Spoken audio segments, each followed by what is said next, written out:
It's kind of clever.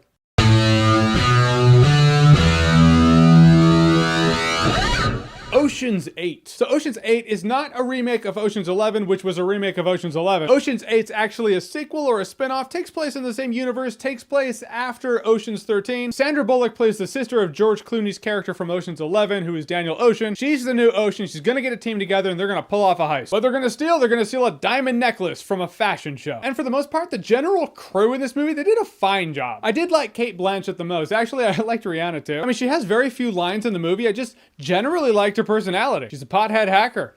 Who doesn't like that? Which goes to show you can be a standout character and not have the most lines. So props to her that she did that, at least for me. Shit, I really liked Anne Hathaway too. Anne Hathaway's the one they're essentially going to steal from. But Anne Hathaway, just as an actress, is so good at playing someone who's really likable and also someone who's kind of full of themselves. Acting, they would call it. But you see what I mean by the crew did a good job? They didn't always have good things to work with, but for what they had, they did good for their part. However, they are a little hamstrung. Technology's just evolved. For a lot of it, Rihanna's like, I'm gonna be the one solving the problem.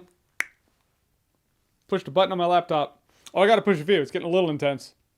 But it's fixed now. So it takes away from a lot of the banter, the trial and error, the scope of the situation. So really for a lot of this movie, you're seeing this crew hang out and talk, which would be really cool if I was as interested, if I was as invested. Like when the banter's going back and forth between Cate Blanchett and Sandra Bullock, and a couple times I was like, all right, let's move it along. I tried to project George Clooney and Brad Pitt into their situations, and I was like, nope, if it were George Clooney and Brad Pitt, I'd still find this kind of boring. I'd still feel like I was watching Ocean's 12 instead. I mean, if it was hard dialogue about the heist, so you can see the plans start to grow, you see it start to take form, take shape, I enjoyed that. If it was anything else where they were talking, I started to check out. Sometimes I was like, I feel like we're killing time. And that's where I feel like a better script would have played well for this. I've used his name a few times, and I know his scripts, the dialogue, essentially just sounds like the same thing over and over and over again. But I really do feel like Aaron Sorkin for this script, or an Aaron Sorkin style of writing, would have worked really well for the characters and the situation. Just didn't feel as engaging as it could have been given the actresses you have delivering the lines. When the heist is going down, it picks up, and it is really slick. I liked the execution as it was happening, but this might be a personal preference for me